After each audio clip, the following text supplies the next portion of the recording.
Director. ಇಲ್ಲಿ ಇದೇನಿ steel flyover ಬೇಡ ಫೆಸ್ಟಲ್ಲಿ ತುಂಬ ಜನ ಬಂದಿದ್ದಾರೆ ಬೆಳಿಗ್ಗೆ ಆ್ಯಂಡ್ ಗೋಯಿಂಗ್ ಗುಡ್. ಇಷ್ಟಾನೇ ಸಂತೋಷ್ ಹೆಗ್ಡೆ ಅವ್ರನ್ನ ಮೀಟ್ ಮಾಡಿದ್ವಿ ಆ ಥರ. ಆಮೇಲೆ ಸಾಕಷ್ಟು ಫಿಲ್ಮ್ ಇಂಡಸ್ಟ್ರಿಯಿಂದ ಕೂಡ ಬಂದಿದ್ದಾರೆ. And I think more than industry, Bangaloreans ಯಾರ್ಯಾರು ಬ್ಯಾಂಗ್ಳೂರಲ್ಲಿ ಇದ್ದೀವಿ ಟು ಕೇರ್ ಅಬೌಟ್ ನೇಚರ್. ಆಮೇಲೆ ಇಲ್ಲಿ ನೋಡ್ತಾ ಇದ್ದೀರಲ್ಲ, ಇದಿಷ್ಟು ಮರ ಹೊರಟೋದ್ರೆ to be terrible thing to happen. So I think ಎಲ್ಲರೂ ಬನ್ನಿ, show your support, make sure that this thing doesn't happen. Traffic problems ಇರುತ್ತೆ, ಅದಕ್ಕೆ ಬೇರೆ ಆಲ್ಟರ್ನೇಟ್ ಹುಡ್ಕೋಣ. ಮರದಲ್ಲಿ ಏನೂ ಮಾತಾಡಲ್ಲ, ಆಮೇಲೆ ಅದಕ್ಕೆ ಯಾರು ಏನು ಡಾಕ್ಯುಮೆಂಟ್ಸ್ ಇಲ್ಲ ಏನೂ ಇಲ್ಲ ಅಂದಿದ ತಕ್ಷಣ ಅದನ್ನೇ ಫಸ್ಟ್ ಆಪ್ಷನ್ ಅಂತ ಇಟ್ಕೊಳ್ಳೋದು. Let's treat them as local property. They need to exist. Think of alternative. ಎಲ್ಲರಿಗೂ ನಮಸ್ಕಾರ. ನಾವೀಗ ಚಾಲುಕ್ಯದಿಂದ ಮೇಕೆ ಕಲ್ಚರ್ ಅಂತ ಬರ್ತಾ ಇದ್ದೀವಿ ಫಾರ್ ಸ್ಟೀಲ್ ಫ್ಲೈಓವರ್ ಬೇಡ ಅಂತ. ಯಾಕೆಂದರೆ almost more than I think 822 trees that's going to get cut. ಇಲ್ಲಿ ತಿರುಗಿ ನೋಡಿ ಎಷ್ಟು ಮರ ಇದೆ, ಇವೆಲ್ಲ ಮರ ಹೋಗುತ್ತೆ. ಇದು ಹೋಗೋದ್ರಿಂದ it has such a impact on Bangalore weather, Bangalore self. ನಾವೀಗಾಗಲೇ ನೀರಿಗೋಸ್ಕರ ಜಗಳ ಆಡ್ತಾ ಇದ್ದೀವಿ. And if you cut all those trees, we don't have trees as well. So problem ಒಂದ ಎರಡ ಎಷ್ಟೊಂದಿದೆ. ಅದ್ರ ಬಂದು instead of the amount of money that's about 1,500 crores they plan to spend, ಅದನ್ನ public transport, bus, metro, auto ಈ ಥರ ಬೇರೆದಕ್ಕೆ spending, I think it will help us in a much better way. So future generations will think about. So ಹಾಗಾಗಿ ದಯವಿಟ್ಟು join us, come to Chalukya. ನೋಡಿ ಎಷ್ಟು ಜನ ಸೇರಿದ್ದಾರೆ. So please come with us. ಇದರಲ್ಲಿ 3 ಸಮಸ್ಯೆಗಳಿವೆ. ಓಕೆ. ಯಾವುದೇ ಒಂದು ನಗರದಲ್ಲಿ ಸಾರಿಗೆ ಅಂತ ಒಂದು ಯೋಜನೆ ಇದೆ. ಸುಮ್ಮನೆ ನನಗೆ ಮನಸ್ಸಿಗೆ ಬಂದಿರೋ ಪ್ರಾಜೆಕ್ಟ್ ಎಲ್ಲ ನಾವು ಮಾಡ್ತೀವಿ. ಈಗ ಇದ್ರ ಬಗ್ಗೆ ಮಾತಾಡೋಕ್ಕೆ ಶುರು ಮಾಡಿದ್ವಿ, ಅಷ್ಟರೊಳಗೆ ನಾವು ಪ್ರಾಜೆಕ್ಟ್ ಮಾಡಲಿಕ್ಕೂ ರೆಡಿ ಆಗಿಬಿಟ್ಟಿದ್ದೀವಿ ಅಂತ ಹೇಳ್ತಾ ಒಂದು ಯೋಜನೆ ಮಾಡಿ ಆ ಯೋಜನೆ ಪ್ರಕಾರ ಯಾವ್ಯಾವ ಪ್ರಾಜೆಕ್ಟ್ಗಳಿಗೆ ಬರ್ತಾವೋ ಅದನ್ನು ಧಾರಾಳವಾಗಿ ಮಾಡ್ತಾರೆ. ಯಾವ ತಪ್ಪಿಲ್ಲ. ಎರಡನೇದು, ನಮ್ಮ ನಗರದ ಸಾರಿಗೆ ಸಂಸ್ಥೆಗಳು ಯಾವ ಕಾರಣಕ್ಕೋಸ್ಕರ ಬಂದಿದ್ದಾವೆ, ಸುಮಾರು ಪ್ರೈವೇಟ್ ವೆಹಿಕಲ್ಸ್ ಇದ್ದಾರೆ, ಪಬ್ಲಿಕ್ ಟ್ರಾನ್ಸ್ಪೋರ್ಟ್ ಅಷ್ಟು ಹೆಚ್ಚಾಗ್ತಾ ಇದೆ. ನಾವು ಮಾಡ್ತಾ ಇರೋ ಸೊಲ್ಯೂಷನ್ ಅದನ್ನು ಪ್ರೈವೇಟ್ ಟ್ರಾನ್ಸ್ಪೋರ್ಟ್ಗೆ ನಾನು ಹೇಳೋದು, ಇದನ್ನು ಬಿಟ್ಟು 4,000 ಬಸ್ ಹಾಕಿ ಹೊಸದಾಗ 1,500 ರಸ್ತೆಗಳನ್ನು ಸರಿಯಾಗಿ ನಡ್ಕೊಂಡು ಹೋಗೋಕ್ಕೆ ಮಾಡಿಬಿಟ್ಟು ಟೆಂಡರ್ಶಿಪ್ ಥರ ಇಷ್ಟು ಮಾಡಿದರೆ ಟ್ರಾಫಿಕ್ ಧಾರಾವಾಹಿ ಇಂಪ್ರೂವ್ ಆಗುತ್ತೆ.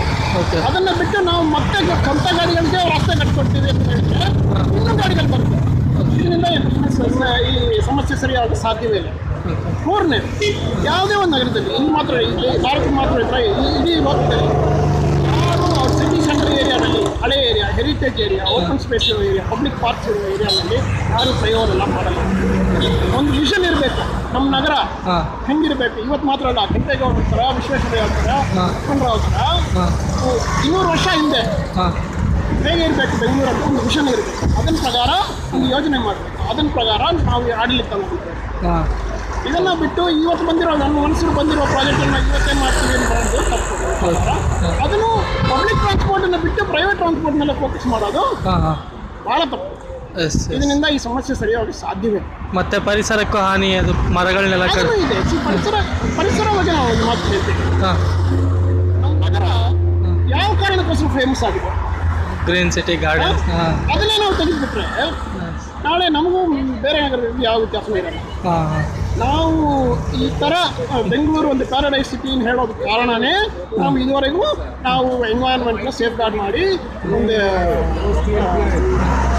stewardship ಅಂತ ಹೇಳ್ತಾರೆ. We have been fantastically protective of the environment for all these centuries. Today if we give that up, we are giving up our legacy itself. We should not do that. ಇವತ್ತು ಯಾವ ರೀತಿ ನೀವೆಲ್ಲ ಎಷ್ಟು ಸಂಘಟನೆಗಳು ಯಾವ ರೀತಿ ಪ್ರತಿಭಟನೆ ಮಾಡ್ತಾ ಇದ್ದೀರಿ, ಸರ್ಕಾರಕ್ಕೆ ಯಾವ ರೀತಿ ಮನವರಿಕೆ ಮಾಡ್ಕೊಡೋ ಪ್ರಯತ್ನ ಮಾಡ್ತಾ ಇದ್ದೀರಿ? ಇದು ನಾವು ಬಂದಿರೋದು ಯಾವ ಸಂಘಟನೆ ಉದ್ದೇಶವಾಗಿ ಬಂದಿಲ್ಲ. ನಾವು ಸ್ವಯಂ ಪ್ರೇರಿತವಾಗಿ ನಮ್ಮ ಒಂದು ಕರ್ತವ್ಯ ನಿಭಾವಣೆ ಮಾಡಿ ಬಂದಿರೋದಿಲ್ಲ. ನಾವು ಯಾವ ಒತ್ತಡಕ್ಕೂ ಬಂದಿಲ್ಲ. ಇದು ನಮ್ಮ ಮಕ್ಕಳಿಗೆ, ನಮ್ಮ ಮೊಮ್ಮಕ್ಕಳಿಗೆ ಉತ್ತರ ಕೊಡಬೇಕಾದ ಪರಿಸ್ಥಿತಿ ಬಂದಿರೋದ್ರಿಂದ ನಾವು ಸ್ವಯಂವಾಗಿ ಇಲ್ಲಿ ಬಂದು ನಾವು ನಮ್ಮ ವ್ಯಕ್ತಿತ್ವವನ್ನು ಪಡಿಸ್ತಾ ಇದ್ದೀವಿ ಇಲ್ಲಿ. ಇದು ಬೇಕಾಗಿಲ್ಲ. ಇದು ಯಾವ ಒಂದು ಹಿತವನ್ನು ನಮ್ಮ ಬೆಂಗಳೂರು ನಗರಕ್ಕೆ ಕೊಡುವುದಿಲ್ಲ. ಅದನ್ನು ನಾವು ಖಚಿತಪಡಿಸೋಕ್ಕೆ ಇವತ್ತಿನ ದಿನ ಬಂದು ನಾವು ಒಂದು ಶಾಂತಿಯುತವಾಗಿ ಇಲ್ಲಿ ನಿಂತು ನಮ್ಮ ಪ್ರತಿಭಟನೆಯನ್ನು ವ್ಯಕ್ತಪಡಿಸ್ತಾ ಇದ್ದೇವೆ. ವಿರೋಧ ಯಾಕೆ? ಮರಗಳು ಕಟ್ ಮಾಡ್ತಾರೆ ಅನ್ನೋದಾ ಅಥವಾ ಜಾಸ್ತಿ ಅಮೌಂಟ್ ಅಲ್ಲಿ ಮಾಡಿ ಅದನ್ನ ಟ್ಯಾಕ್ಸ್ ಜನರ ಮೇಲೆ ಎಲ್ಲಾನು ಇವತ್ತಿನ ಪತ್ರಿಕೆ ಉದ್ಯಮದಲ್ಲಿ ಬಂದಾಗಿದೆ. ಇದರಿಂದ ಏನು ಅನಾಹುತ ಇದೆ, ಯಾವ ತರದ ಇದರಿಂದ ಇಲ್ಲ ಅಂತ ಗೊತ್ತಾಗಿದೆ. ಅದಕ್ಕೆ ದಯವಿಟ್ಟು ಯಾವ ಒಂದು ಉಪಯೋಗ ಇಲ್ಲದೆ ಇರೋದ್ರಿಂದ ಈ ಒಂದು ಸ್ಟೀಲ್ ಬ್ರಿಡ್ಜ್ ಇದು ಬೇಡ ನಮಗೆ. ಪೂರ್ಣ ಚಂದ್ರಶ್ರೀಧರ್, ನಾನು ಉದ್ಯಮಿ, ನಾವು ಒಂದು ಕಂಪನಿ ಓಡಿಸ್ತಾ ಇದ್ದೀವಿ.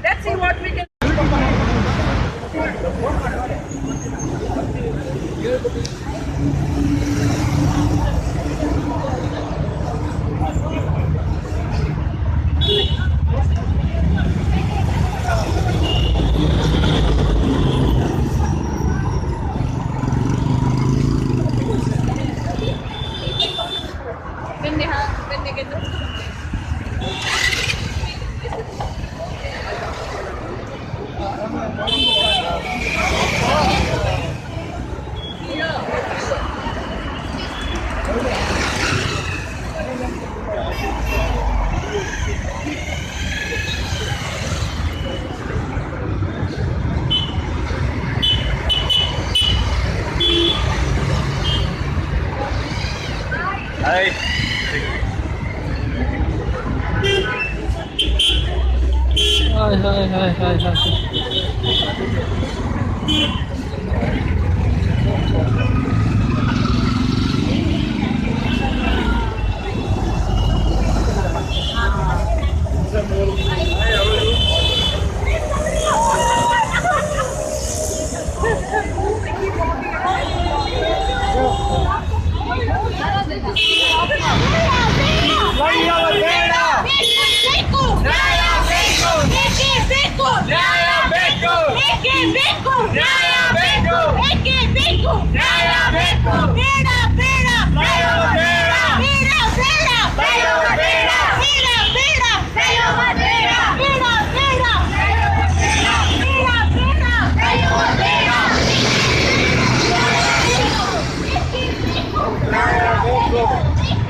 ಆಯ್ತಾ, ರೆಡಿನಾ?